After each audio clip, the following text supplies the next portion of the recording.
Welcome to the In Season podcast, rated R for language. None of us are doctors or neurologists. Things you're about to hear are opinions of people living with epilepsy or seizures. These are firsthand experiences. Epilepsy can cause speech problems, and medications are hard to pronounce, so please bear with me. Epilepsy can cause bad memory, so some stories will be repeated. I'm Pookie. Get ready. Somebody's asking a question here. Anybody have elevated mood after seizures? I have right side TLE and recently had to stay in EMU, 3 seizures. Afterwards, incredibly depressed, had a lot of anxiety to the point of I was sure my partner was a terrible person and I was planning to leave. A few days ago, had a seizure cluster. Afterwards, it was like all depression had lifted. I even felt almost euphoric, felt like my brain had reset. Partner said noticeable mood change. Has this happened to anyone else? I mean, not to that extent. Yes. I mean, probably not to that Really? extent, but it's been to where I've had a seizure, and afterwards they were telling me like, "You need to sit down. You just had a seizure," and I'm like, "I'm good now." I was like, some of those I'd be like, "I don't know why I have this injury, but I'm good now." And they're like, "No, you just had a seizure maybe like 5 minutes ago. You're not good." So I've had those that rejuvenate me for some reason. And I never understood it, but I was just like, hey, I'm good to have this energy. I got this headache, which means I had the headache. I mean, I still had the seizure, but yeah, felt good enough. For some reason, I didn't want to sit down. And I get those time to time. Just don't want to sit down afterwards. Yeah. Comes in different ways, depending on where you're at. Sometimes I didn't want to sit down and I just felt like dancing. But then again, we were at the county fair. Yeah. Somebody put something on here and labeled it an ecstatic seizure. So Ecstatic it seizure. sounds like it's yeah, those are the drop definitely. seizures, right? No, she's saying ecstatic is in the word of ecstatic is like excited and happy and elated. So Yeah. that's another word that I didn't. I recently learned about drop seizures. I forgot the name they had for it. Oh, atonic seizures. Atonic.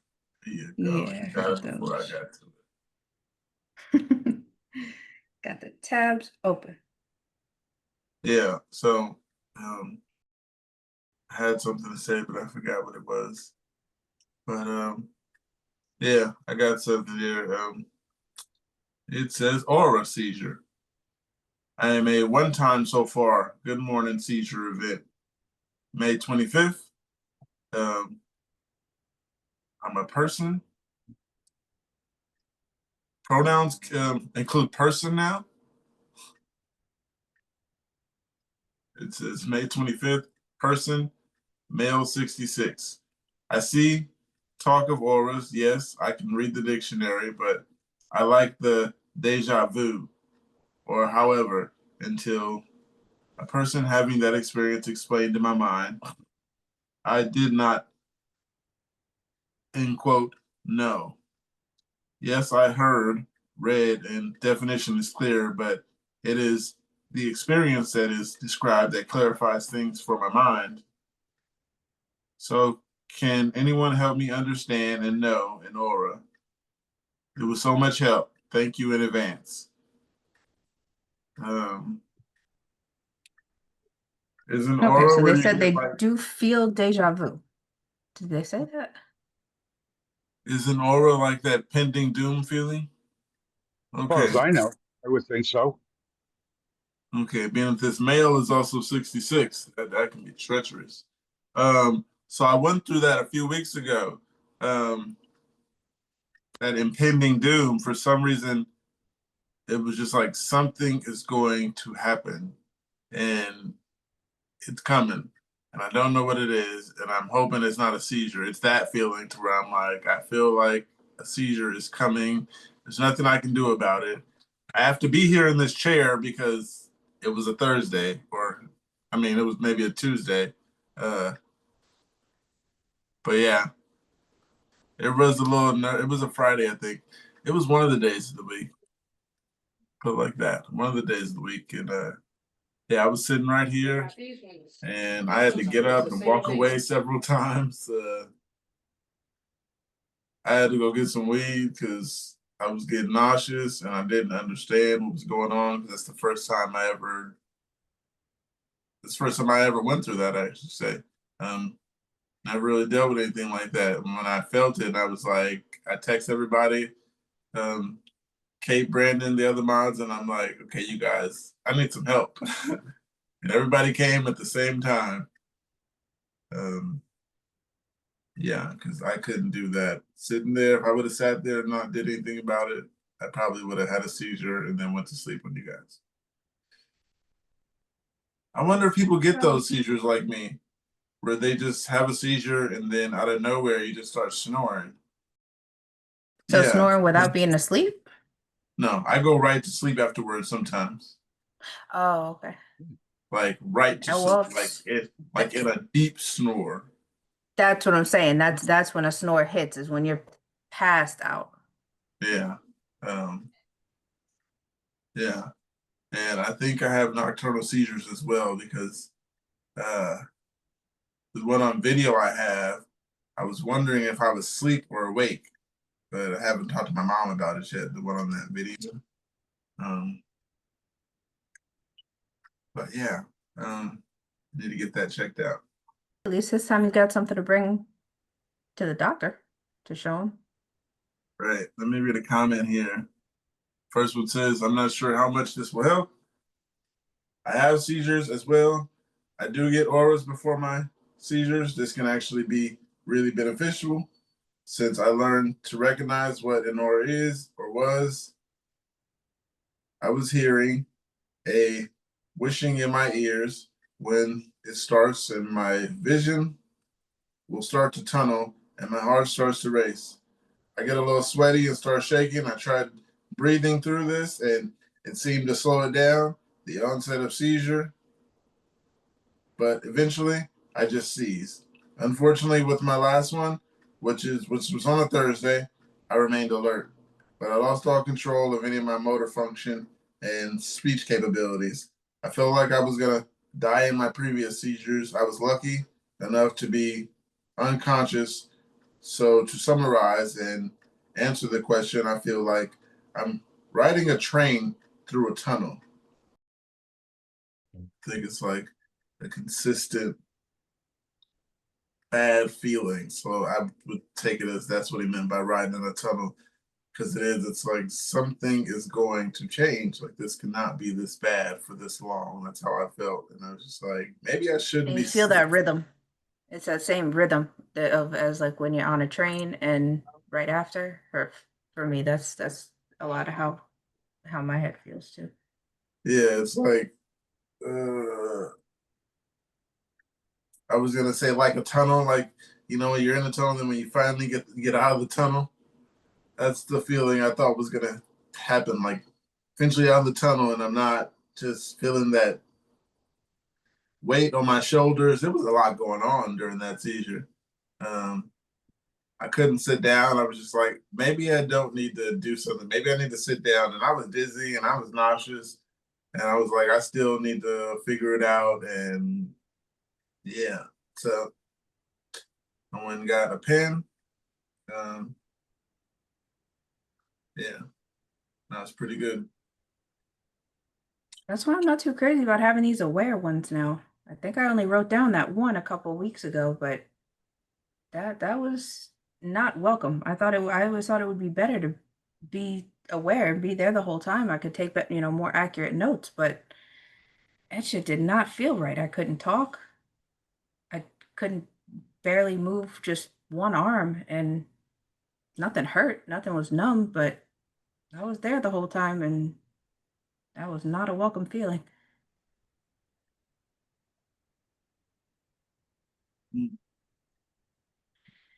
But I you don't never know. know I've what been on how B12. things are gonna weigh on you. What'd you say? Yeah. So I've been on B12 and I haven't had a seizure in weeks. What? I Yeah. haven't had a focal in weeks. Love it. Thanks Either. to you. Welcome. There I you haven't go. had one in weeks either, about since like May. Yeah. That's a good goal right there. So okay, so it wasn't just me. It was No, the it's it was the B12 we need. It wasn't yeah. just me just throwing that out there. No, this I was getting two to three a week, every week consistently, and Wow. I haven't had one since a couple of days. Like the first or second day I was on B12, I had one, and then not one since. Yeah, so by the time it kicked in, Yeah, Yeah, that's shout great. out to Nature's Made. Shout out. Big shout out to Nature's Made. It's working. Maybe it's just not me. We figured it out. Okay. Feels good. Exactly. I got another comment from this post. It says, I used to get auras every time before I had a seizure. That was before they primarily became nocturnal. And now sometimes I have aura before one happens. And maybe I won't have one like last week. They just came on. Thank God I don't have grand malls anymore. Maybe 3 in the last 25 years, but had different kinds of auras. And each one was different because they let me know what kind of seizure I was going to have, a strong one or a mild one or a small one. I could never really explain mine, but in a weird way, in a weird like way, there was a little man with a pitchfork piling hay in my head and would just keep doing it until I was feeling disorientated and disconnected until I'd pass out. And the other one was just like my brain was being squeezed in a vice, and outside was filling up with water. And I had a feeling which I could never describe. And then I had a feeling of like a traffic jam at four-way stop where 4 cars didn't stop and crash into each other, and each snowball, and could hear the crashing sound until I couldn't take it. All of them leading to me passing out. That sucks. That's a nightmare leading up to an escalating seizure. Right. That's a lot to go through. Um, Yeah.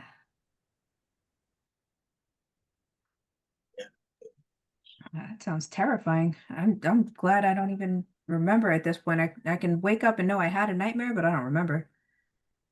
As soon as I open my eyes, whatever the dream or nightmare was is gone. But that sounds like a living nightmare. Because it's escalating. That sounds like an aura. Because I have to keep reminding myself that people who have auras, that is a seizure. That's like the beginning of the focal, and it could even advance to like a generalized tonic-clonic. But that's kind of what that one sounds like. Started off as something that definitely escalated. I am so glad to hear that Jeff isn't having focals. I'm hearing somebody say it isn't just me. It isn't it's just not me. just you, babe. All right. Not just you. Yeah, it isn't just me. All Well, if we right. finish out the rest of this month, then this could possibly be the first month that Katie hasn't had more than 4. So we'll see. Kate might be having No, less focals too. You taking Welcome, the B12? Twisted. This is the that's first okay. month that I've taken it consistently, yes. Okay. Started at the last week of July, and yeah, can't do anything for less than a month before analyze the results. But thanks Hi, in Raven. advance already. Hey, everybody. Hey Raven. Hey Twisted.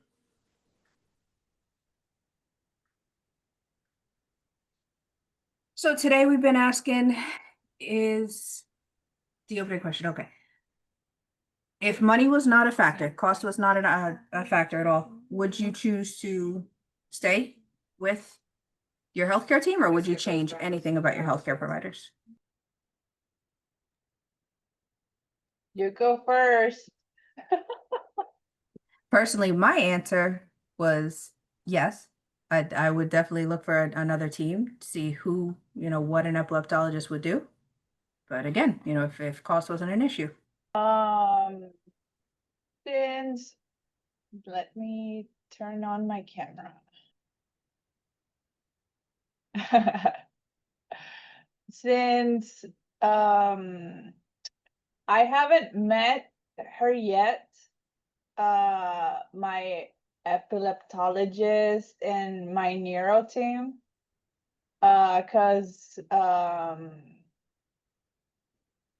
sadly my last doctor kind of retired, ceased seized stop taking patients, stop seeing patients because of taxes. Hmm,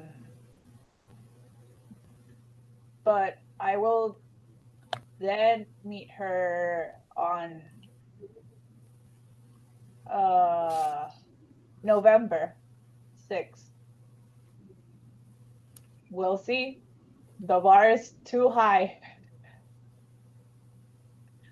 So are you going in with any specific questions, answers? Like what are you actually looking for that might kind of seal the deal on whether or not you think this is going to be a good one?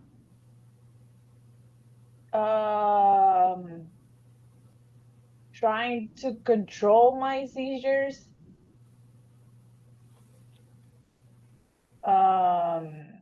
Try to see what options, because I really want to get the VNS. Really? Yes. Any reason in particular?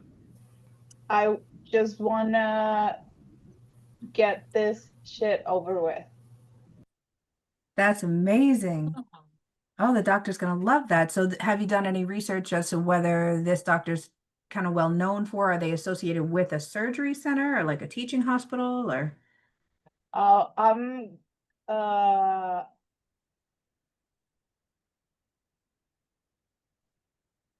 uh kind of. Okay, looks like you're on the right track then. Mm-hmm. That's exciting. Talk about a Christmas present. That would be brilliant. Um, Go ahead. listen, do you have auras? Yes. Can you explain to me what that's like? Because somebody is also going through that. I just went through it for the first time that I finally, I guess, got an experience of it. Um, You start to um feel like a tingling feeling in either your fingers or a deja vu, like your mind kind of, let's say I just put the thing down, and as soon as I put the thing down, it triggers the sound. okay. Mine's, I still don't understand it, but yeah. Have your Yeah. auras changed over time? Do you feel like they start to encompass more senses? Say again. Like I was wondering if maybe auras change over time, like they encompass more senses. If it starts out as just touch, but then later on in life might start the sounds or a scent or taste or something. Oh yes.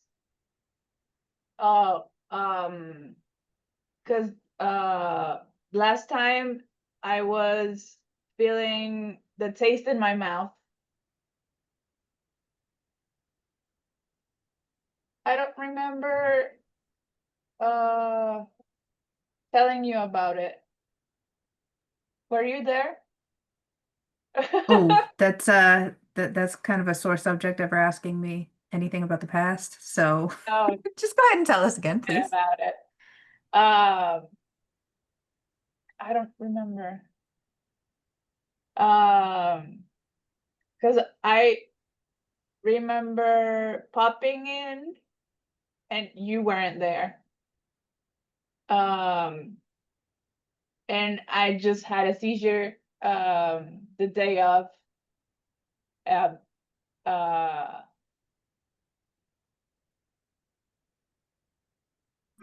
I just broke my how do you say 2 years. Oh, you broke a seizure-free streak. Mhm. Oh, okay. Yeah, that's rough. Well, either way, I mean, we're right here. We're all along for the fight, but now I can see why maybe that VNS is coming back as a better long-term solution if there's a chance of just another safeguard. Raven, did we get an answer from you yet on that icebreaker? I didn't hear the question actually. Okay, sure. So we were asking if cost was not an option or not a factor, would you choose to stick with your current healthcare team, or would you choose to seek out a different one? Oh, that's a great question. I would keep the people I have, but also get more, more specialists. I like the people I have right now. Nobody gaslights me, and everybody's pretty knowledgeable and validating. But having more people on the team who are specialists in different areas would be nice. Okay, perfect. And I just sent that question in the chat to everybody, but that's just so I remember. I could scroll back and just read it that way. Good idea. Okay, Brandon, next up. With Raven on the adding to sort of the team, I would like to see an actual epileptologist instead of just a neurologist. So that's where my brain is going. Yeah, And thank you for joining today. Wonderful. glad to be here. My neuro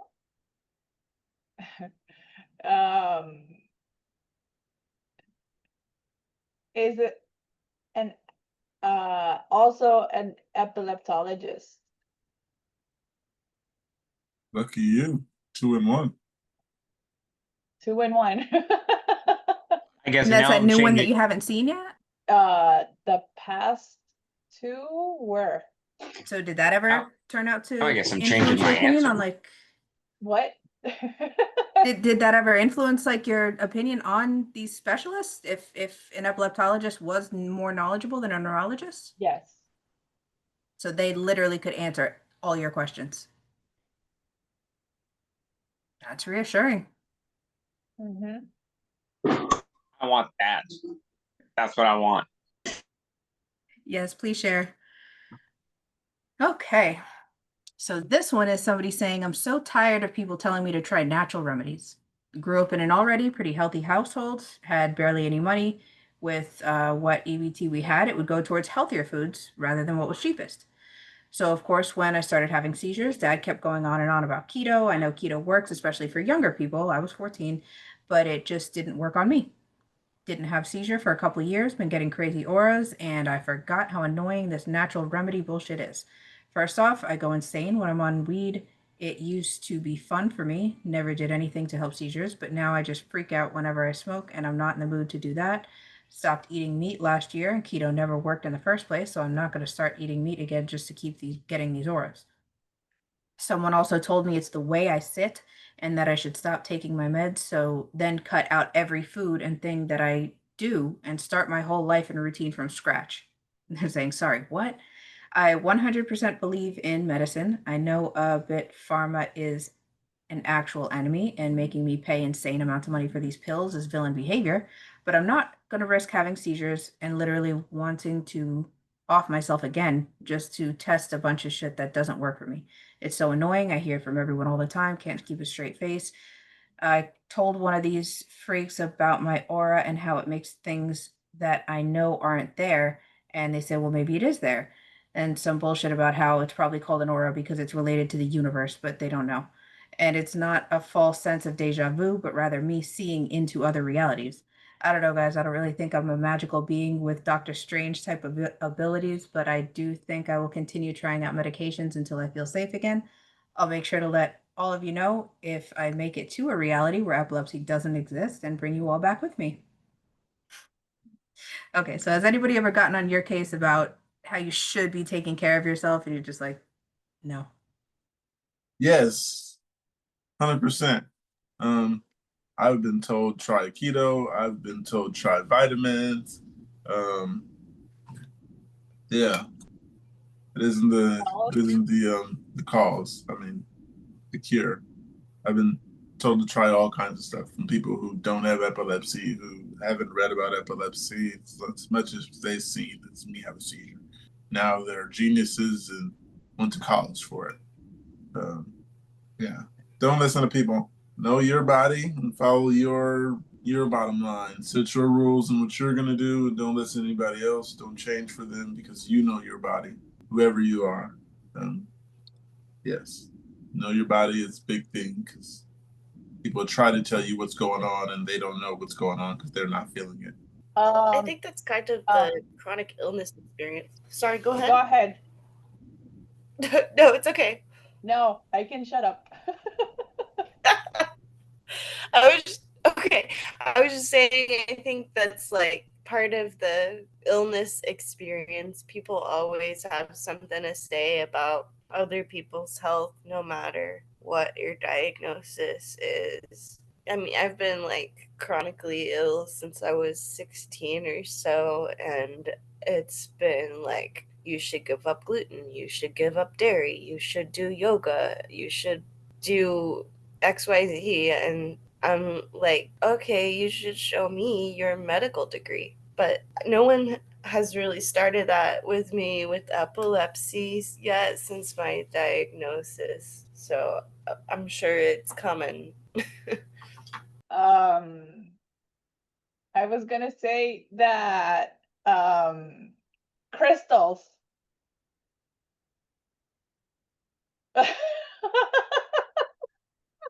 Some people totally, one of the comments is talking about that, saying the cornerstone of that philosophy is that the body is designed to heal itself. So if you must not be doing something bad to your body, which isn't allowing it to heal. And aside from being untrue, people died from sickness and ailments since the beginning of the time before toxins and processed food. It's toxic because it puts the blame on you for having epilepsy to begin with. A lot of times that's what a lot of those natural remedies do kind of make you feel. Like if this doesn't make you better, then you're doing something wrong.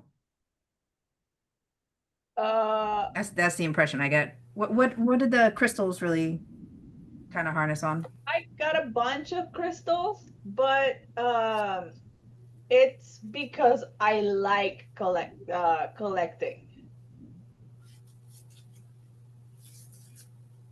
Do you Okay, hoard so it or you wasn't with collect? the. What? You hoarding or collecting? Kind of both. No, Hey,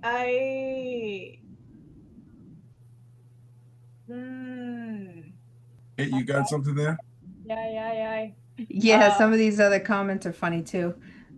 What you say, Twisted? Just got a bunch of crystals. And it was never with the intention of healing. Kind of, yeah.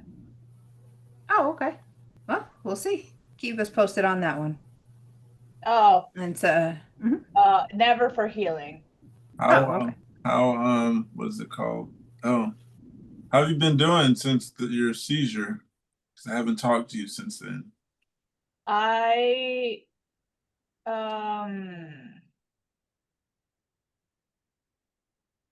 I'm feeling ZZ.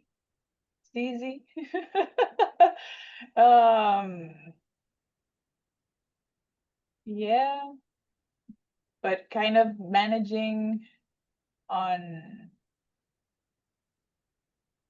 painkillers and clonazepam. Glad you are feeling better. Yes. Didn't like to see you down that other day because you looked real down. and I understand how you were feeling. I got one here. Says, "Oh, go ahead, Twisted." Oh, I'm just saying, me too. Oh, I got something that says, "Are any of you guys on antidepressants?" Before asking my doctor, I was just curious to see if anyone else is safely on antidepressants. I don't know anything about anybody else, but lamotrigine I'm taking as an antidepressant. Still depressed, so I don't know if it's working.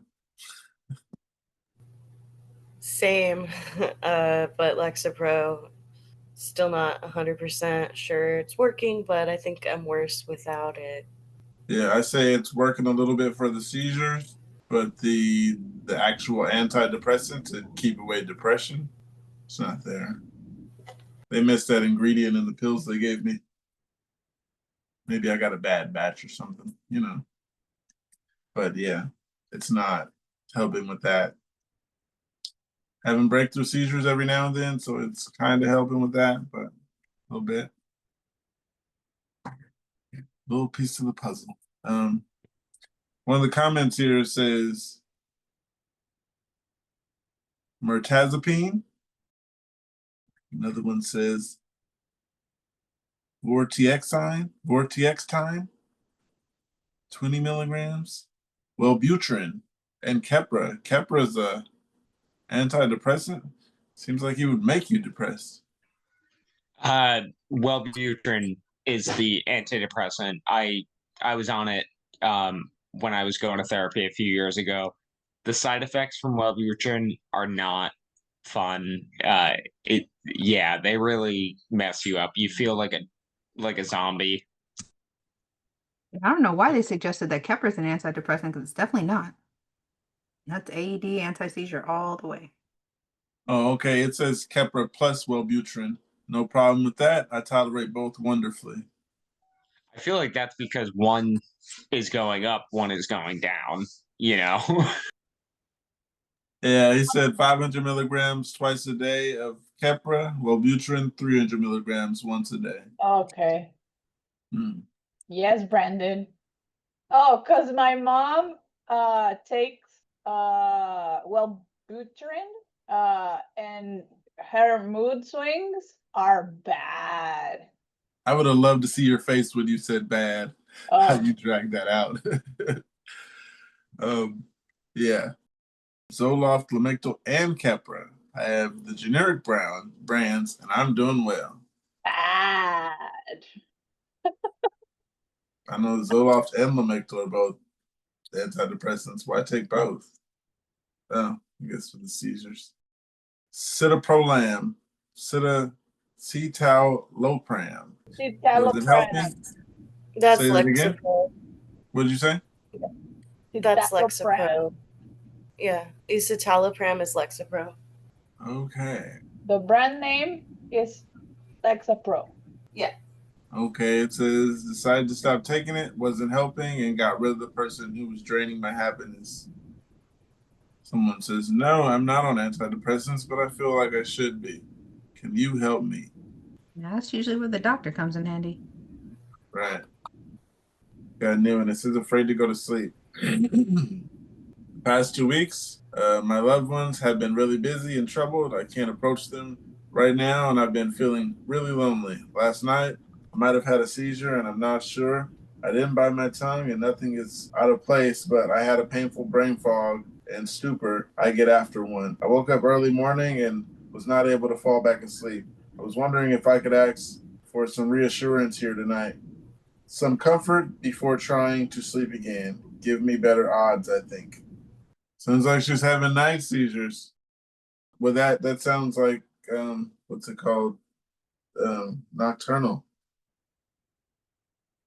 When they said last night I might have had a seizure, not sure. I didn't bite my tongue or nothing's out of place. Painful brain fog. Sounds like nocturnal, right? I would think so. If you wake up feeling confused or any kind of after seizure feeling, that's definitely not how you feel when you wake up. I would assume definitely take notes on that one to see if there's any pattern or if you start feeling that more often. Especially if you're feeling that way and your bed isn't like super messed up. Like if you just have a nocturnal seizure, like I don't know, I make my bed every day, so when I get into bed, I know that it's not gonna really look too much different when I wake up in the morning. So if it's wildly different, I know something major happened. But if I feel like I had a seizure overnight and my bed's not super messed up, then I'm gonna go with yeah, that was probably nocturnal, where I just didn't move around that much and had a seizure.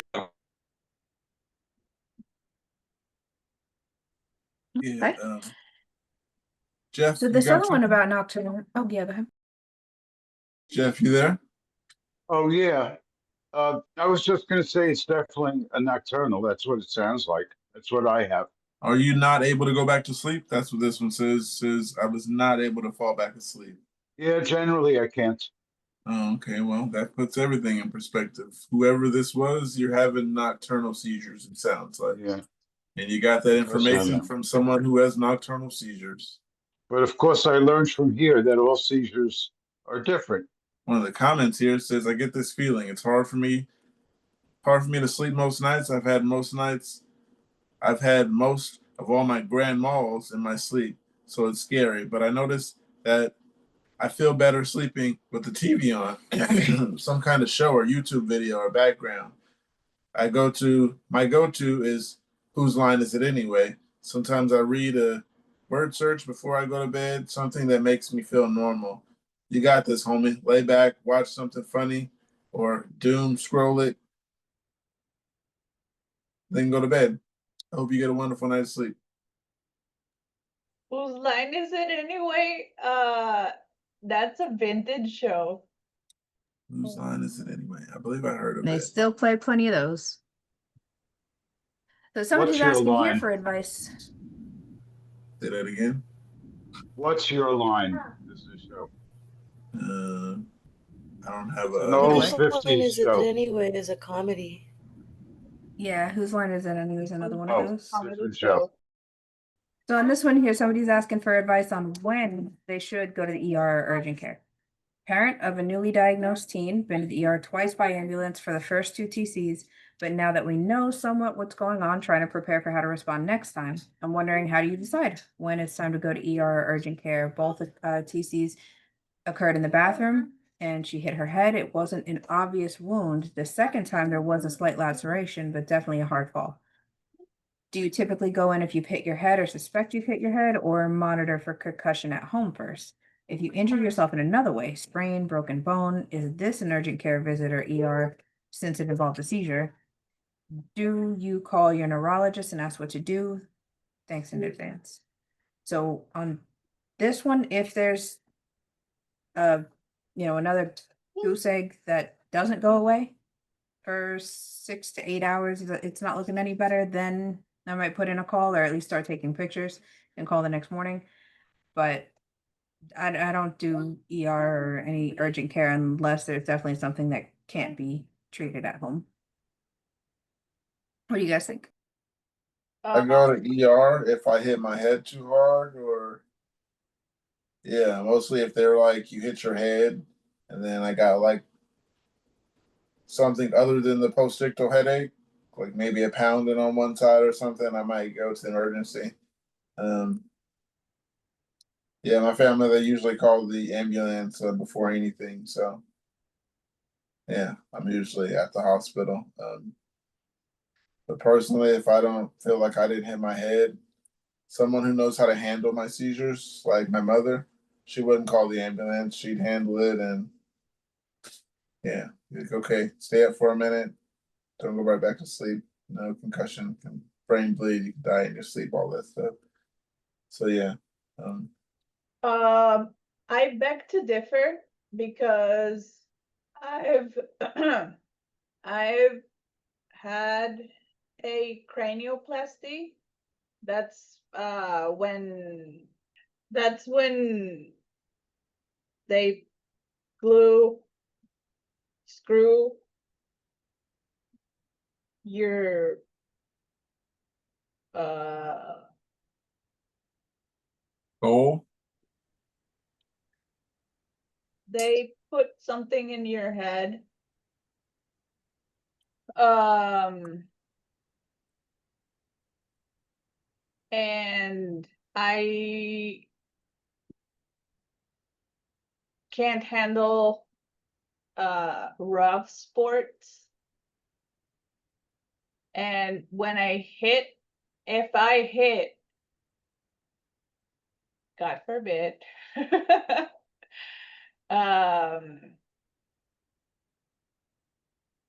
my head in the shower or outside the shower or wherever,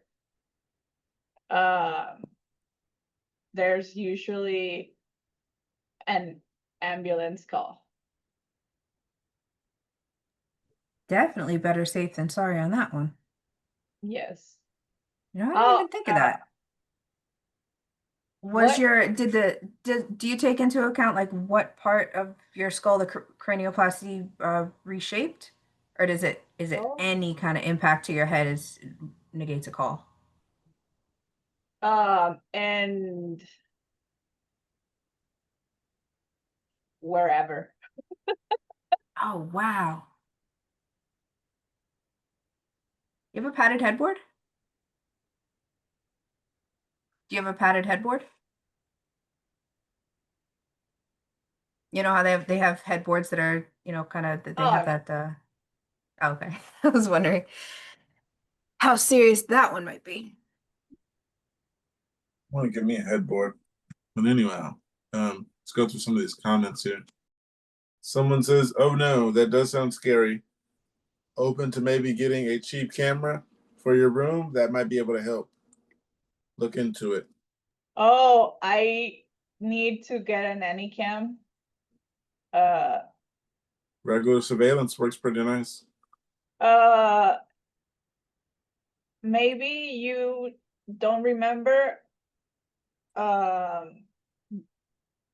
because I showed you guys, that I had an Anycam in my room, but it somehow stopped working. Yeah, you got to get you a different kind. It's a Lorex. It's a what? A Lorex. Oh, mine's works pretty good. It's not a Lorex. It's a Wise camera, but yeah, it's really good, especially when you want to watch yourself, not necessarily sleep, but like make sure you don't fall, hurt yourself, and you want video of it. It's a good camera, and it's not that much a year to just do recording or whatever the case. I got when it says rescue meds. Anyone else constantly got the feeling of having a seizure that just automatically take your rescue med? I feel like I'm constantly taking my rescue meds because I keep the feeling like I'm gonna seize. I can't take this anymore either. So whenever it happens to me more than once, I'm just done for it. Is this a problem for anyone else? Taking your rescue meds like too often is bad though, right? Like they're not meant to be taken consistently. They're rescue meds for a reason, right? Developing a dependence is idea. always a risk. Okay. Yeah. Like I have only ever had one prescription for rescue meds, and I went through that, but like it took me, I don't know, like 6 months to go through the 5 pills that they gave me, you know? Yes and no. What's the yes? Because you can't have so many. What do you mean by you can't have many? Like you can't have many pills or Pills. yeah, because they only prescribed me 5, you know, so 5 refills? no, like 5 pills, like in the fill. There was only 5. Oh. Anybody who's refractory too, they always advise against taking the medication, the rescue meds anyway, if you don't need it, because they tend to think that people who have refractory epilepsy or like the drug resistant kind are just more inclined to develop those, whatever it's called when the meds don't work anymore. Not to mention that Nasalam really feels like burning a hole through your like septum or whatever that's called. So, ugh, just never using that more if you don't have to. Yeah, Hate one of the that. comments here says, I'm too scared to take my rescue meds. Another one says, not a problem for me, as my family is always the one to administer my rescue meds, Valtoco or lorazepam for me. At least I've never been able to take it myself, and by the time I know a seizure is coming, it's too late. Right there with you. Someone else said mine's is nasalium. It's primarily for during seizures. I don't get auras, or if I do, I've never been able to grab something enough forewarning before my seizures, so I just wake up bloody and sore. I had liquid Valium for a while years ago. I never had Valium or liquid Valium. Liquid Valium is a rescue man. Um, yes. And clonazepam. Oh, Sounds like diazepam is what's being diazepam. compared to Valium. Um, you take where is this person from? Mexico, right? They did not say specifically where they are from. They get their shit from Mexico. Oh, it sounds like the liquid ones are usually administered rectally. Hmm. So How I interesting don't is know that? why. Yeah, right? Why? Oh, because they call it a rectal gel. So No. Yeah, we looked anybody this two up and a few older. weeks ago. Okay. Yeah. This is I- far out. Diazepam's been around for a long time. I got another comment to this. It says, "My 20-year-old daughter is doing this. She's aware her rescue meds can be addicting, but I think she'd just do about anything to prevent a seizure. I'm hoping the new doctor in October will help with this issue, or rescue meds, or Xanax if she can swallow, and Valtoco if she can't swallow, and someone else does the nasal spray to her. She hates the nasal spray from the burning in her nose for the next 24 hours. And sure, it has helped when we've tried it." And I was gonna ask right before taking the call. um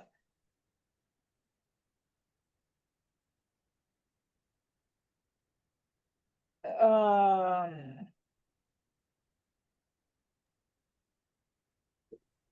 Was there anything about the upcoming appointments or surgery or uh medication thing? uh, I'll just jump in if it comes back to mind.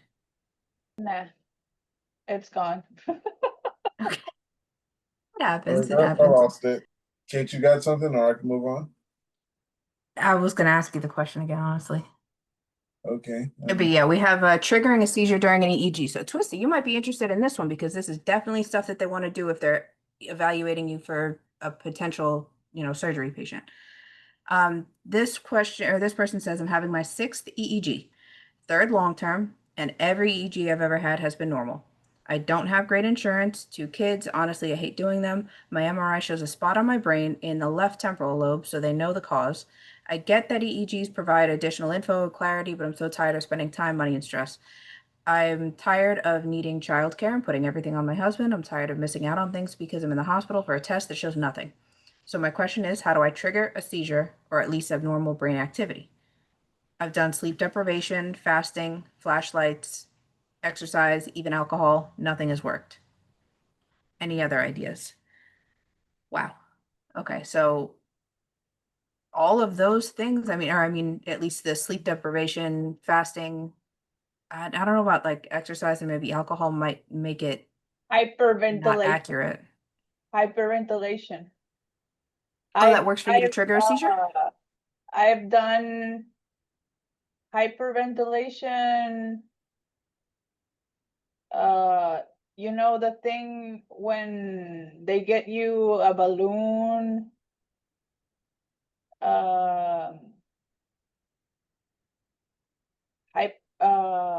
sleep. Yeah, it's still just like messing with the way you breathe.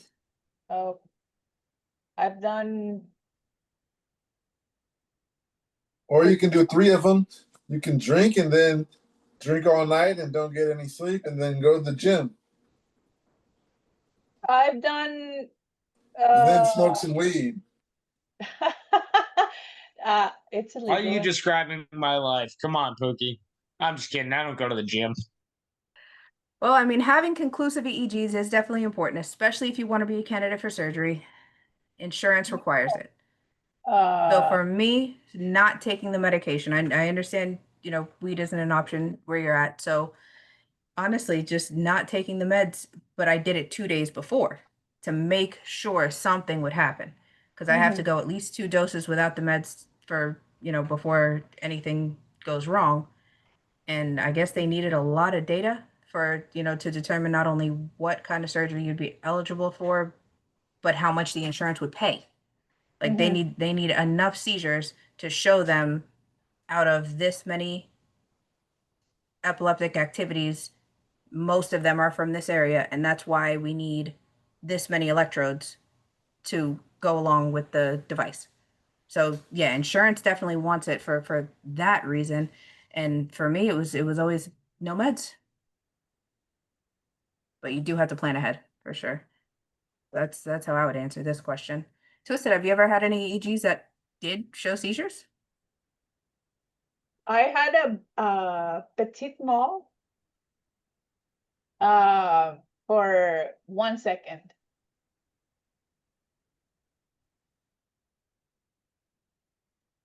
And it was right about to start eating, and then it happened.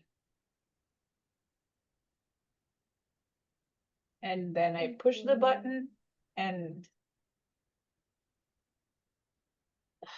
it took them so long.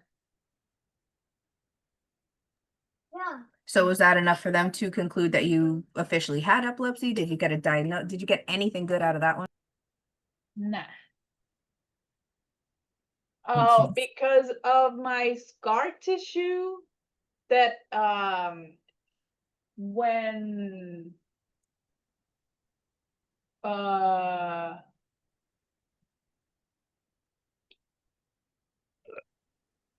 when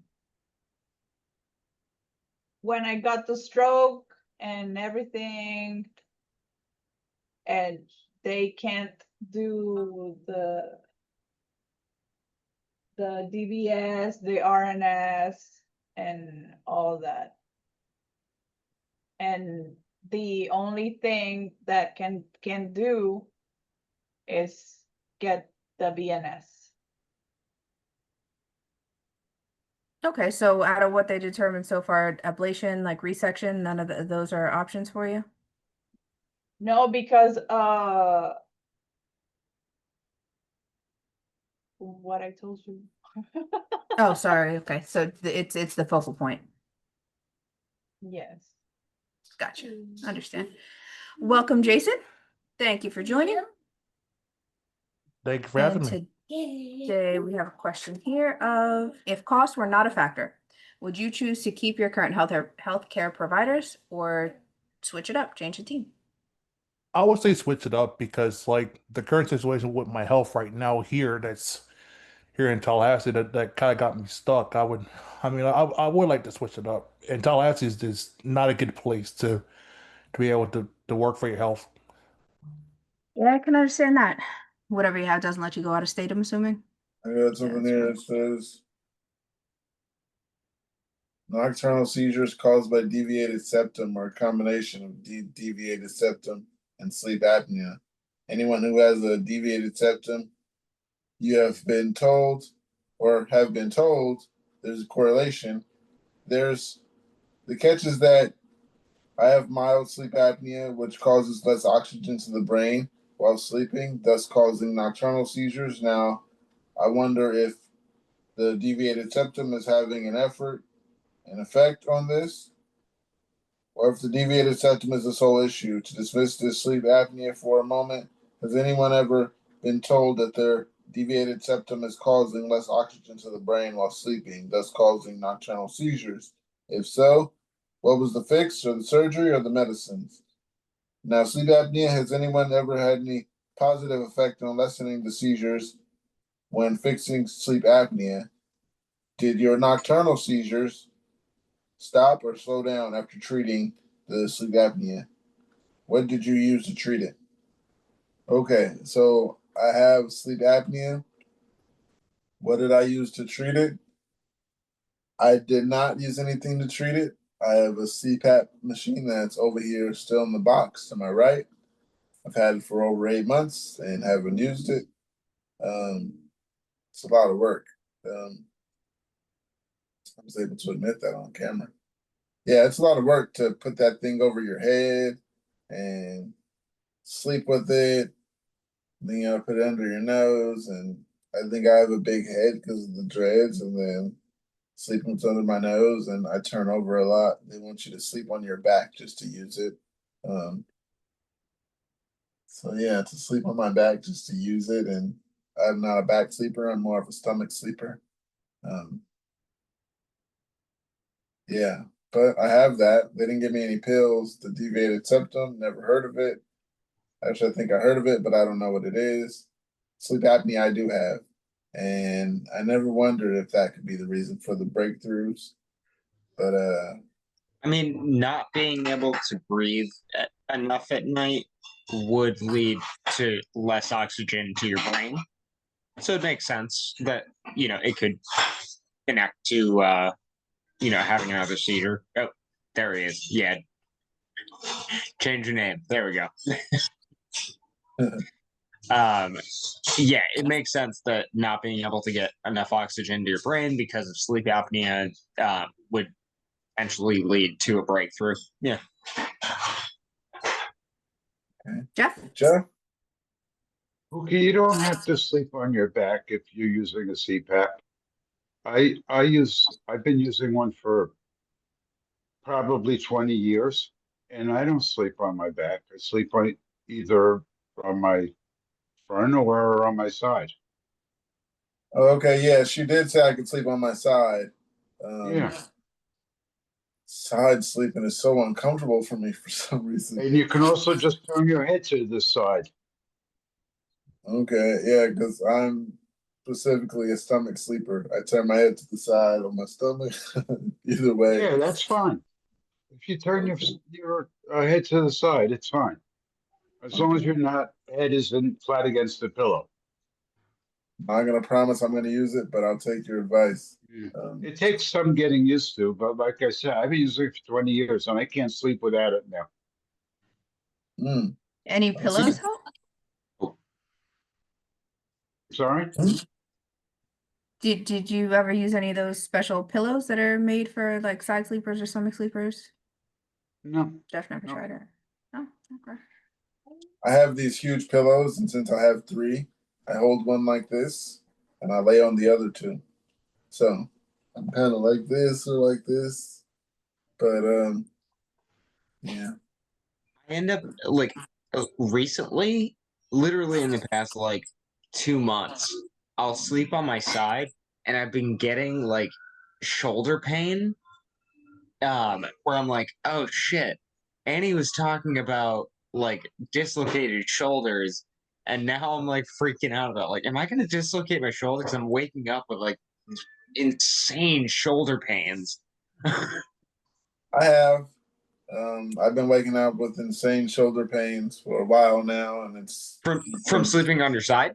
Yeah, it's went from shoulder to shoulder. Yeah, it's been swapping back and forth. It went from right to left, and now it's back to right. And I'm like, fucking Christ. Yeah, it's right here at the top and the back, and it's just really fatigue feeling. I don't even want to move my arms sometimes. I'll wake up literally at like 3 in the morning and start going like this, like stretching my shoulder out. I got this. It's okay. I'm not old yet. I'm not old. At least we try to tell ourselves that. I'm 29. I can't say I'm old. So Uh, you got to start working on getting comfortable in a different position now. Well, Because I normally I sleep promise- on my back. It's only on night like on nights where I'm not sleeping well that I shift around a lot. But normally I sleep like a vampire. Just feet straight forward, hands like sort of here or on my side, and straight.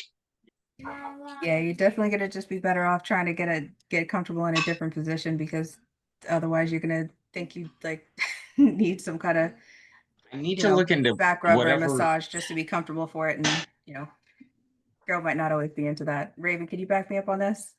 whatever the side like pillow things are. I'm gonna have to look into that. That's a good one. Those body pillows I heard help. yeah, Raven, you there? they have an epilepsy pillow for people who have nocturnal seizures. I think Ooh. so you don't suffocate. Yeah, I don't have many that I know of. So I mean, the pillow's not necessary. I already have enough pillows on this bed. Oh, you changed your sheets. It was white the other day. Oh yeah, I got new blankets, all black. It was nice.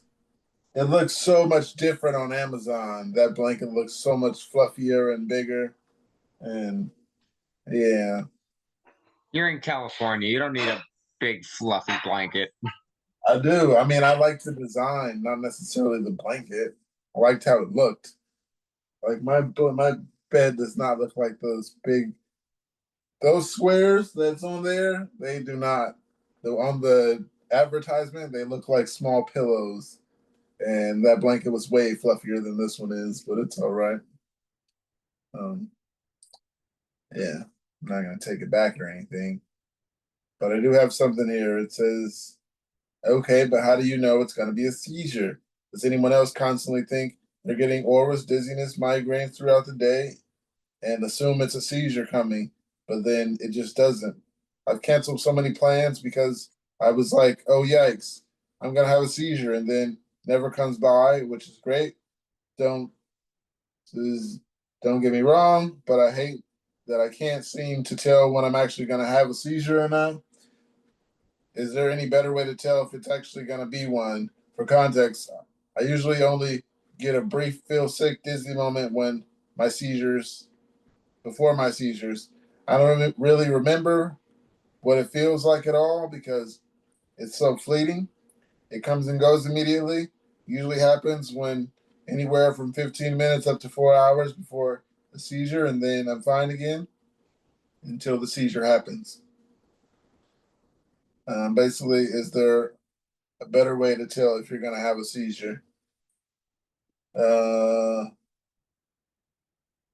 While I'm thinking about it, I'll read the first comment. Someone says, by the time I know it's going to be a seizure, it's too late to do anything. Same here. Another one says, the feeling that a seizure is coming is a seizure, called focal aware seizures. It's interesting. Someone else says, sometimes you can fend off a seizure by just laying down when you feel that auras. Resting goes a long way. Haven't heard that. Can fend off a seizure. I gotta try that. Yeah, I guess if lack of sleep or whatever it's called when you don't sleep enough is a trigger for some people, then that might actually help. But I think once you have an aura, you're having a seizure. So, but yeah, resting goes a long way. That one did have a good point. For me, I know I'm gonna have one. I don't know, but I tried to prevent it by I don't know. I guess the way I tried to prevent it when it happened last week was just like I don't know. I couldn't sit down. I guess the weed was the only thing that helped, and for some reason, it helped a lot. Yeah. I needed Reagan, it that. sounded like you agreed with it. Once the nausea went away, that's what the weed helped with. Everything got better slowly, one by one, in sync.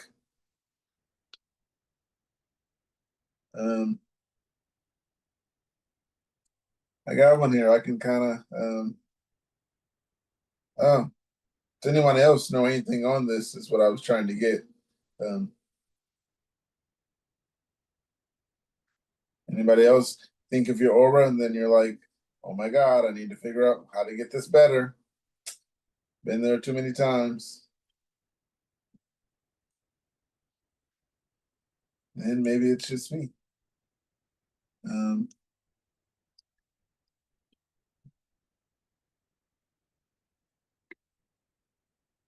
Okay, I got one here. It says had a seizure after an appointment and forgot the whole appointment. So I had an appointment to go over the results of my swallowing test today. And then unfortunately I had a seizure afterwards and postictal amnesia took a whole chunk of my day away. I'm just glad that my brother was in the room with me because I I had plans to discuss my seizures worsening with my doctor. According to my brother, I did talk to my doctor about my seizures, which is good. My doctor said they will be reaching out to neurology, which is huge relief. It's taken way too long to even get to this point. In fact, I even hope a few times, or lost hope a few times. The nurse saw me and did not mention Keppra and Ativan, but thought Keppra would be a good start. She spoke with the resident doctor about it as I specified that Keppra was a no-go since that was prescribed by a neurologist. But since an appointment with a neurologist will be scheduled soon, I really hope this is finally good news. I've been waiting for a long time.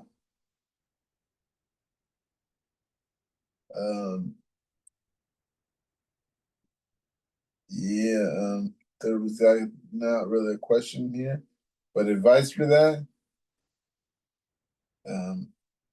I do see that doctor. I don't take I guess anything plan on I don't take anything that the emergency room prescribes unless it's something that I'm asking for.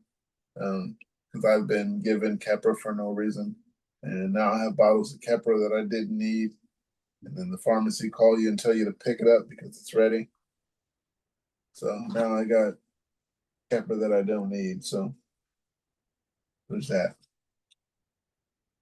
Go and ahead, being Kate. that brother was there and on this appointment, it's good that this patient actually had somebody with them, not only to record the details of the appointment, but also to kind of vouch for the patient, since it sounds like if they've been waiting for this a long time and they haven't even gotten a referral yet, this patient's at the very beginning, probably not even diagnosed. So yeah, if this doctor is just now reaching out to neurology, you're gonna want to have a brother or somebody with you in those future appointments so you can have something consistent on this timeline, because it's definitely a journey to get diagnosed sometimes.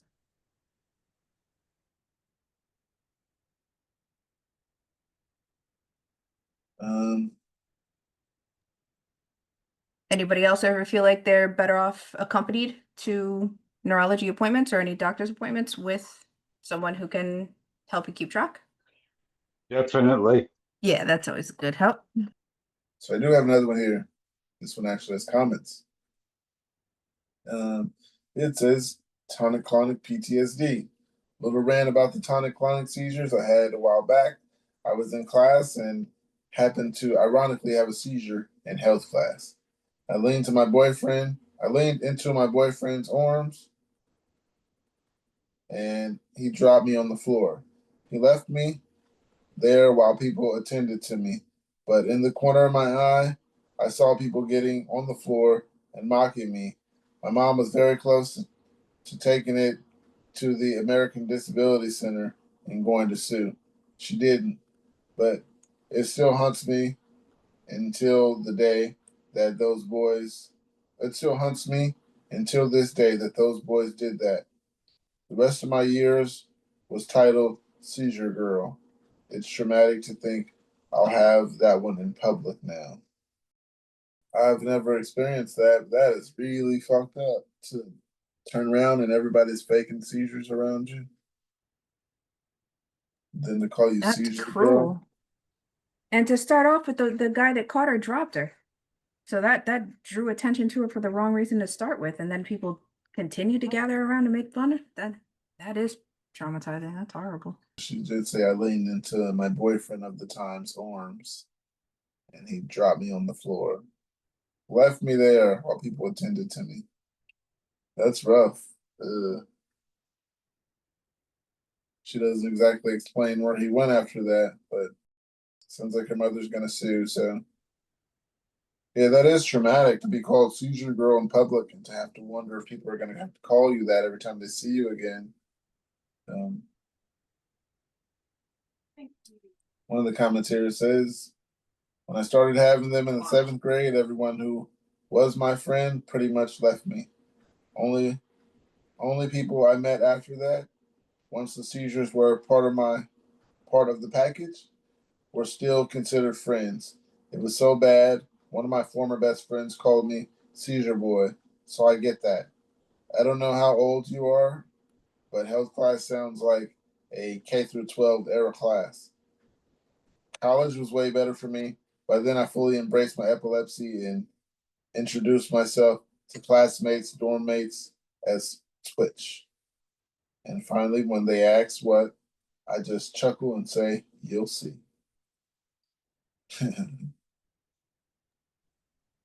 That's somebody who definitely came to terms, learned to live with it.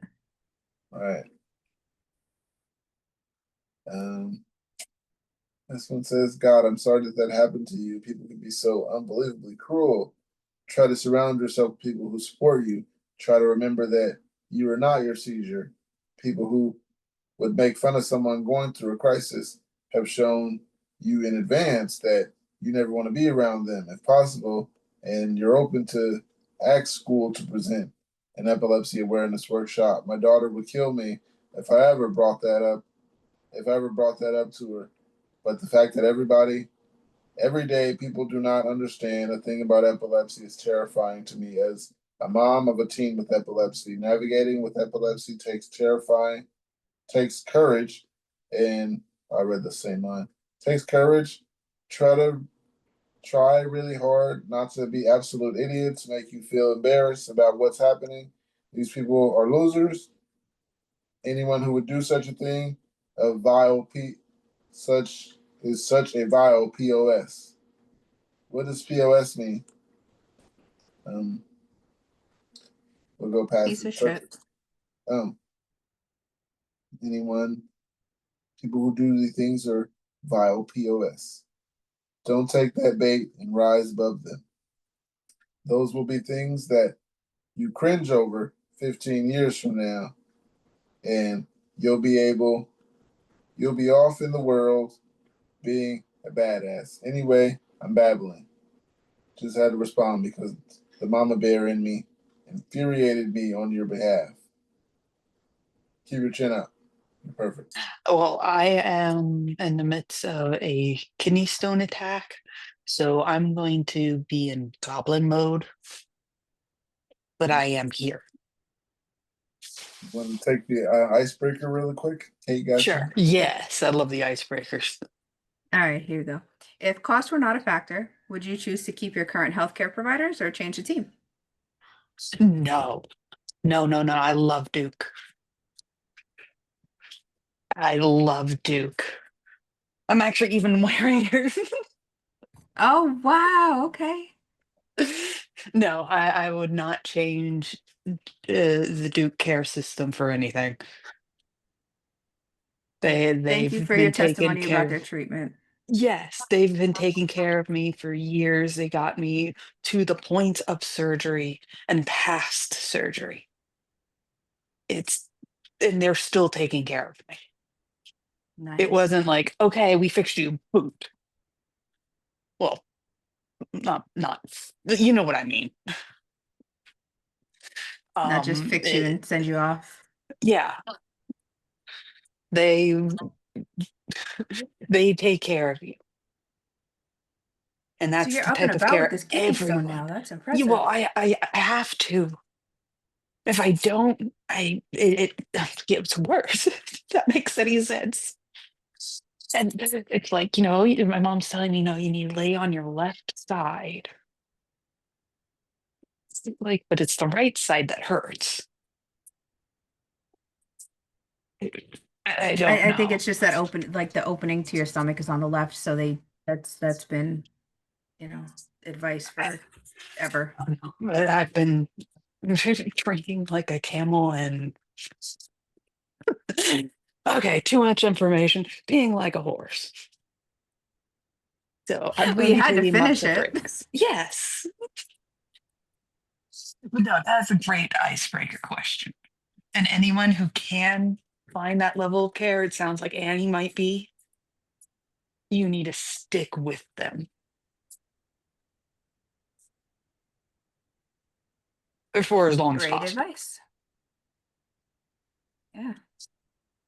Okay. I'm Well, we going to lay definitely hope down you now. feel better. I'm still here. I might unmute myself, but it'll be hard for me to raise my hand. All right. And I'll remember, use another chat. bottle Yeah, of I can water. Take a chat. drink with you. Yeah, Okay. where is my there's a Gatorade.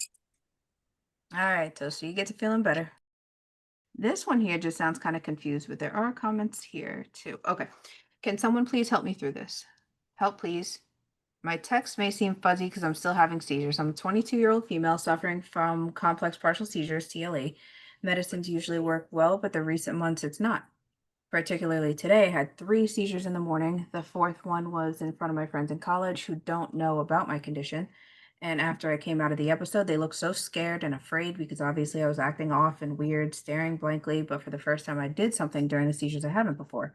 I apparently started speaking gibberish and nonsense, and I didn't know what I was saying. The college friends told me, and I didn't want them to know yet, so I passed it off as daydreaming. Then I was all right until coming back from college, where I was with my friends, and all of a sudden things darkened before my eyes, and I felt so tight around my head and skull and had another episode. Every single one of my seizures is accompanied by an aura or deja vu, but this happened for the first time so suddenly. Again, I was being asked, why did I stop dead on the track, etc., and had another one while traveling back home. After all this, I got severely tired, exhausted, especially because the intensity was tremendous and the seizures were so clustered they returned in an aggressive way. I did feel I should go to the hospital, but dropped the idea, instead took half milligram of clonazepam. It instantly put me to sleep, but now I'm awake in the middle of the night with my head throbbing and a tendency of having another seizure. I know they're happening inside. So my rescue medication didn't work and I don't know what to do. Also, should I share this with my friends? I didn't, because during my bachelor's I did the mistake and lost all of the friends. So I really want to go to college. Today was my first day at master's, but I feel so disheartened with this health state of mine. I would be very thankful if someone reads this and suggests they makes any suggestions they'd like to. Okay, I'm hung up on the 22-year-old female having a bachelor's. Oh, okay. They're talking about the learning degree. Never mind. Um, yeah, at this point, I don't think you can fight it with the friends. The friends are gonna know now something's up, and the speaking gibberish part, you don't want any speculation. Just shut it down with those you trust the most. Tell them what's up if you plan on Yeah, keeping I this don't in. want to. I don't want to hide it from people I'm around, and it seems like those are people you want to be around. So I don't hide it from people I'm around. I mean, like that position because you want to be around them. So I don't hide it from people I'm gonna want to hang around because I want them to know just in case I hurt myself or like the person said, just start speaking gibberish. You could have just walked away. It could have been a different type of seizure.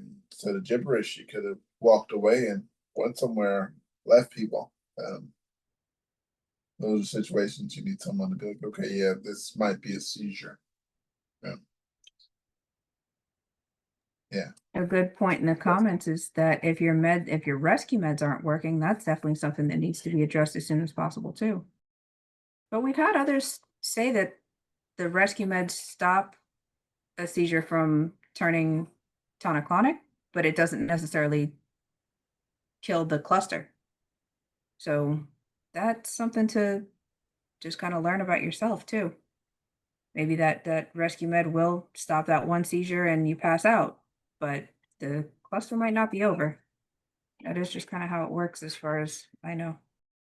A lot of other people are making the point too that around, early to mid 20s is when your epilepsy changes. That's when it seems like a lot of people do develop different kinds of seizures and even triggers. Sometimes we can get more triggers. I got another post here, unless you want to read some comments. It says, I have no idea where it's safe for me to work. Okay, this is going to sound so dumb, but I have no idea where I should be working as someone with epilepsy. I was thinking McDonald's because almost all of them near me are hiring, but I'm scared it has happened before that. I've had a seizure and fell on the stove while cooking, and I know I'm going to be near very hot oil and stoves. If I get an offer to work for them, I'm not willing to possibly fall onto a stove or something while I'm working and maybe die or disfigure myself for life. And on top of that, my memory is horrendous and it takes some ridiculously long time for me to memorize things. Does anyone else have suggestions on where I should work or any tips on how to memorize things? Seriously, anything would help. One comment says, I understand your apprehension. I am a climbing arborist.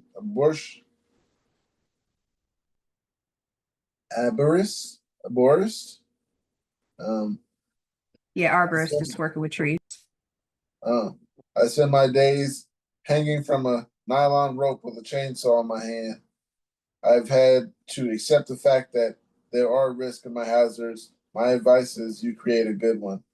Good, safe habits and surround yourself with others that do the same as well. Learn a trade and find quality outfit to work with. Be honest with employers and come prepared with response plan for you, coworkers to be trained on. As far as your memory, take notes and pictures, set multiple reminders, and do what you can to build a routine. My memory was shit before the seizures and meds. Trust me, you got this. That was a really good reply. The routine definitely has a lot to do with it, I would think. So that way you can at least make sure that you took your meds on time and have a better chance of knowing when you're more likely to have a seizure. But that arborist thing, I mean, think about having a seizure when you're climbing. Only security is that rope. So that does seem kind of risky. I guess it's just back to the drawing board. See what you know about your seizures, what would trigger it, what wouldn't. And whatever skills you have, so a lot of those work from home jobs, you don't have to necessarily memorize a lot. You can read a script for a lot of stuff like that, but maybe don't expect it to be your dream job. Yeah, but for him, like hanging from a tree, a seizure dangling, how do you think that would go? So I know they say don't hold us, but up there you're not necessarily being held. That's like the ultimate freedom. You think the person would just be like flailing? I would think so. So if they definitely have tonic-clonics, then that one might not be the one to do. I can imagine having a focal up there and you're just staring at something and people are calling you like, hey, you're just ignoring people. Or wandering off with a chainsaw. That would be me.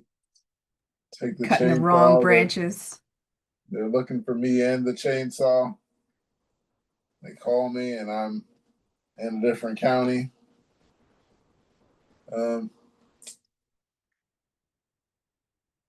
Yeah, safe for you to work. I say everyone always tells me find some way to work from home. That's what everyone keeps telling me. Find some way to work from home. Those are hard to find jobs. And then they give you like $10 an hour. The pay and the benefits isn't always worth it. So yeah, you gotta find something where you can get good accommodations. when you are working. And I wouldn't say McDonald's is a bad job. Um, but you can fall in the fryer. That is a thing. You can fall on the stove. That's another thing. So, if there's any possibility you have management history, you can be in the back, or you could find something at a register to where you just don't have to, be near anything besides money in the register. Which could be bad. I didn't work at the register, but I could imagine having a seizure while you're taking someone's change or throwing the change across the room because of my economy. That'd be hilarious. It wouldn't necessarily, people wouldn't understand it. They'd be like, why do you just throw my money or drop it or something? And then you start saying something that doesn't make any sense. Yeah. Start singing a song or something. I wonder why we don't do that. Why we always got to say stuff that doesn't make sense instead of like, there's a song playing in your head. Why can't we just do anything that makes more sense during a seizure? I wish. Right. Yeah, like I said, I've seen videos and my mom has told me before that I just go to sleep afterwards and I just turn into like a deep snore, like a deep sleep from wide awake to sleep. Those ones, I find it funny. So that's it. But But you I ever seen, think those are triggered by lack of sleep? never paid attention to it. Just seen it on camera. And I was told, yeah, yeah, those weren't triggered by sleep that I know of. But like I said, I wasn't there. So I can't necessarily say. But yeah, I had to go a job like somewhere you're not. I was gonna say not hurt yourself, but being at a register is still rough. Because if you're the only cashier that day, like I once was, they asked me to stay after my seizure. Because otherwise there was no other cashier. So yeah, find a job. Tell them you have epilepsy. They can't not hire you because of epilepsy. And then ask for accommodations to be safe at your position so you don't hurt yourself. Because F that job if they don't care about you hurting yourself on the job. You don't even have to tell them right away. If your Right. seizures are well controlled, but after a while, if I couldn't hide it at the call floor, they ended up just moving my cubicle closer to the exit.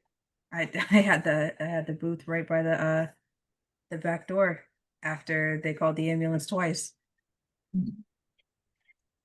Well, like it's easier for them to get to you over there. Exactly. That's Oh, the vibe I really? got. I But it was had also easier for me to wander off too. had mine move closer to the back where the manager was. That's what they told me. The manager's office was in the corner, and then there was like two little cubicles, and then the exit door. I got the cubicle closer to the exit door, but I was on the front of the floor. So they told me I was going closer to the manager, but bullshit. It was getting me closer to the exit because I I wandered never off thought about several that. times. There was an You know? emergency exit near there.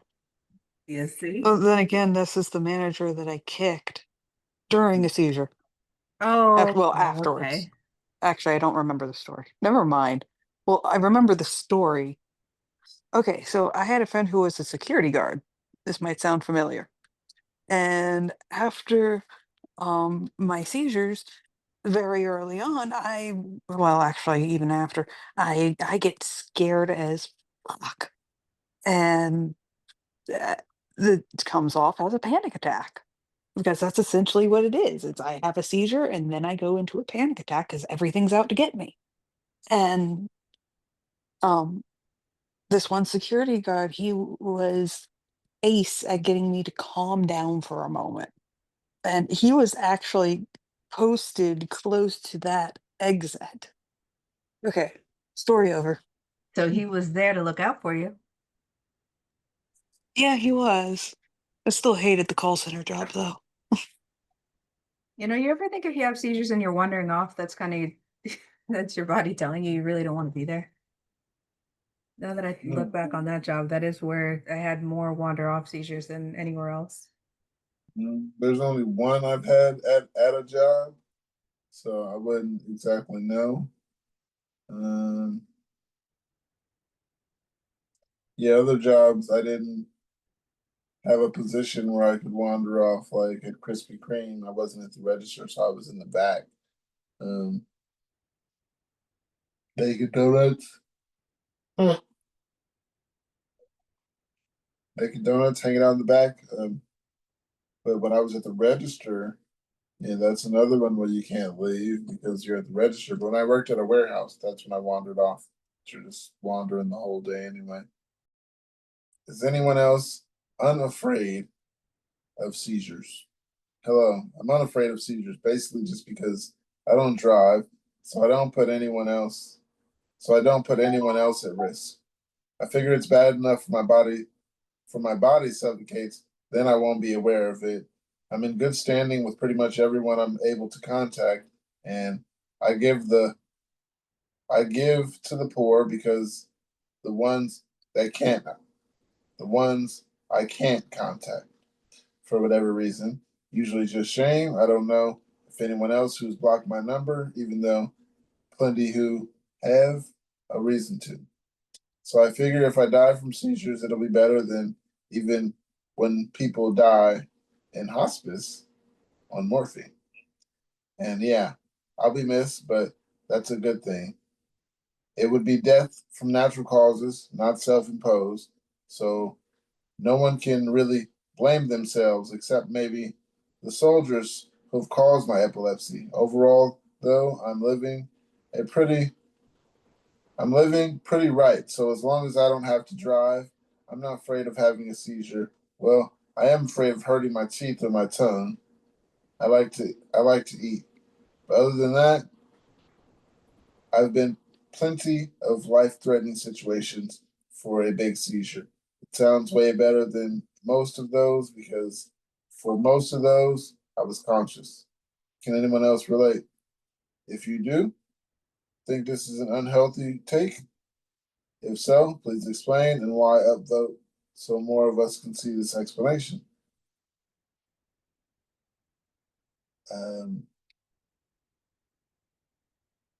I wouldn't say I'm unafraid. I'd say I don't let it get to me, like the thought that I have seizures. That's what this person sounds like they're saying. And it sounds like they are afraid of seizures. They're saying they're not.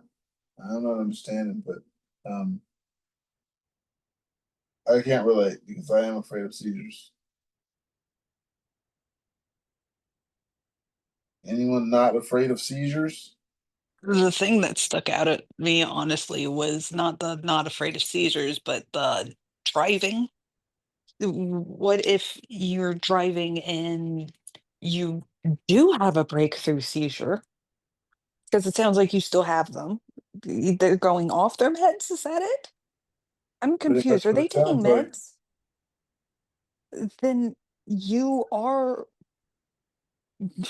going to cause an accident and potentially kill or, give someone else a traumatic brain injury that gives them epilepsy.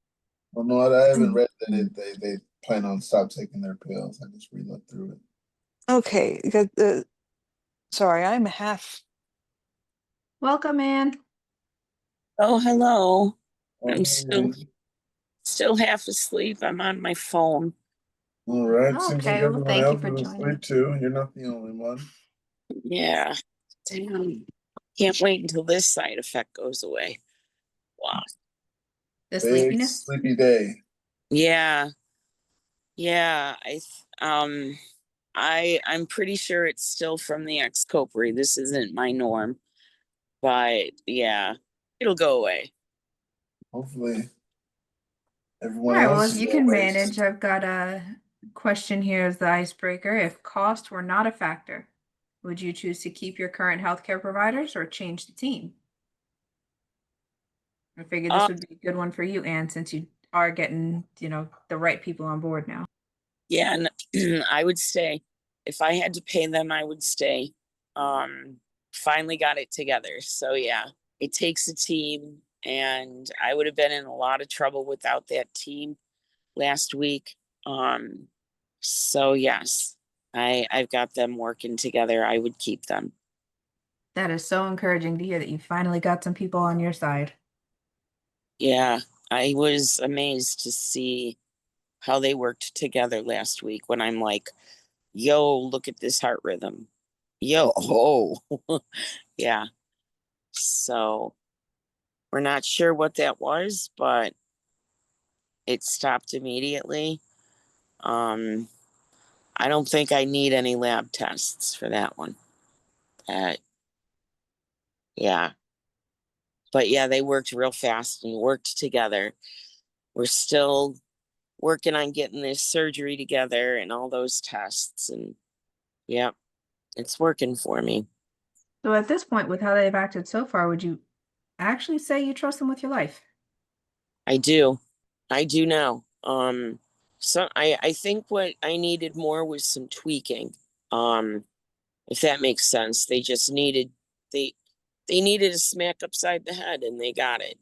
So, you know, And and Anne is the one to deliver it. yeah, it's like, okay, you will figure this out. You will understand why I've been harsh. And she did. So, and she even said, she's like, I don't know how I could do an EKG and a few hours later your heart went crazy. And yeah, and it used to be that, oh, they would just tell me it was stress. That was too scary to say it was stress. So, but yeah, I trust them now. I mean, my primary decided that outpatient wasn't going to be a good idea for surgery, and she brought that to the surgeon's attention. And that was something I was trying to do. I'm like, you're going to end up putting me in an ambulance anyway. So why don't we just do this at the hospital? Oh no, we have a surgery center. Yeah, that's nice. But I'm not like everyone else. And finally got that message through. Yeah, it changed the schedule, but I know I'll be safer in a hospital. And yeah, she had something to do with that. I would have been mad about that before, but I know I can't be mad about it because she did the right thing. And yeah, and I needed a little extra time to get off the Xcopri. I didn't know that. So now I know that. Timing is everything, and you're actually handling this so well. Just taking a way more peaceful perspective. Picture perfect patient. You are. You are so inspiring. Thank you. I wasn't like this a year ago. I would have been screaming and yelling. Like I would be having a tantrum. Um, and the way my pain was today, oh my God. Oh my God. My daughter wouldn't even touch it. She's like, I can't stand it. I can't stand what I'm feeling. And she's like, just go lay down. You know, there was nothing I could do about it. The pain was excruciating, and they won't give me anything for pain. It's a battle. The surgeon can't, because they can only do post-op now. My primary won't, because she's worried about, the benzos, this, that. I'm like, okay, I'm going to have those after surgery. So we're going to have to figure that out now. I'm not going to go through all that surgery and come home without pain management. So if we can't figure that out now, but they won't give me anything. And it's like, all right, I'm just going to sleep it off. And that's exactly how you're handling it. So have you noticed that the sleep did make a difference? Oh, yeah. It's making it easier for me to deal with shit, but I'm still cranky. But yes, compared to 3 hours of sleep a night, if I was lucky, to 8 hours and a 3 hour nap, it is making a difference. I have to give in and say, okay, I can't be awake right now. And that's the hardest part, is to just let myself lay down. But yeah, I am feeling better with more sleep, but I'm still feeling this. And I don't know. I don't know what they expect me to do with this kind of pain. And expect you to live with it. So this is only, technically until the surgery, hopefully, right? Yeah, 2 weeks. I think that's 2 weeks away, the 3rd, September 3rd. So yeah, we thought we'd be counting down the hours by now. And but hey, it didn't work out like that, but I'm so tired. I can't even explain it. It's like I'm sitting here, I've been sitting up for about 20 minutes and I'm like, I can't sit up anymore. I'm gonna fall over. And that's the kind of tired I'm talking about. It's like, oh my God, I have to lay down. I like how you're feeling now. You sound cheerful when you talk. Around 8 weeks ago, you did not sound cheerful at all. You sound like you were ready to give up. Love No, it. yo, I was a wreck when I showed up. That's for sure. I was like, that's it. I'm done. Because I couldn't even get them to schedule a surgery. And we knew, I couldn't get the help I needed from anybody. And I know without a doubt, the biggest thing that affected me was having my epileptologist take PNES out of my list of health concerns. So he's like, that doesn't belong there. And yes, it created some problems. So it's there. It's still in my records because those things are permanent. But it, I forgot the name, what he said. It's just, it doesn't show up in my health concerns like when I go to a hospital. So no, too dangerous. You're right. A bunch of us, a bunch of us were really concerned about you, Annie. Like we were all worried and wanted to make sure you were okay. Yeah, well, I'm okay. So tired. Right from like Pookie was saying in the beginning, I apologize if I scared you guys, but we see newbies coming in that mindset where it's like, that's it, it's over. I got nothing. And the only way to find out if you got a little more left in you is to have somebody else see it. And I think that's what it was for me, was having somebody else say, no, wait a minute, you're not going to give up, and it's like, I'm going to reach out a little farther and see what to do, and that's what it came down to. It was like just having somebody recognize, we get it. We understand how you're feeling, but it's not worth giving up over. Yeah, I remember the day where you kept saying you were giving up. And then your vibe changed once you seen so much love when everybody kept telling you, no, no, no, it's okay. And this is going to get better. This is going to get better. And like Yep. 3 or 4 meetings later, you were smiling. And then you told us about a doctor that wanted to take on. And yeah, so we Yeah. instantly knew it was up from here. You've been smiles from there. Yeah, the power of Pookie, the Pookie power. It's the Pookie power. Pookie family power. I don't know what we call this, but it's That is hilarious. wonderful. Yeah, it's That support structure, we're here. We got you.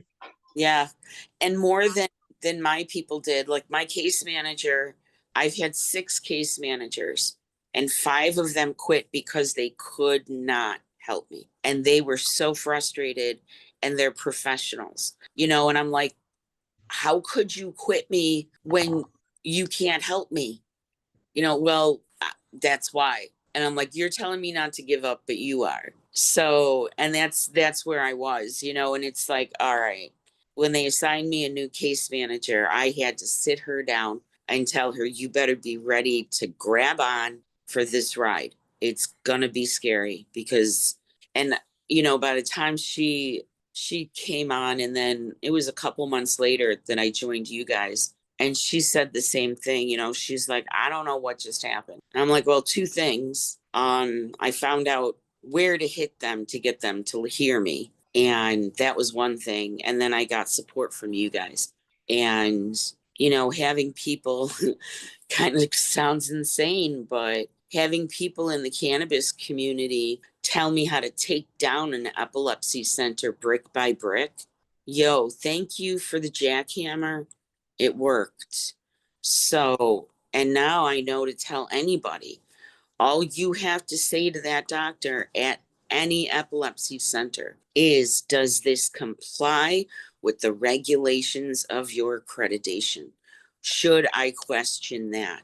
And boom, they are right back in military. I'm right here listening, and that's all it took. So, and one printed email. So he knew I was serious. And and I'm like, this here, these medical events and the notes that led up to them, that is outright medical negligence. It's not you, but this is what this led to.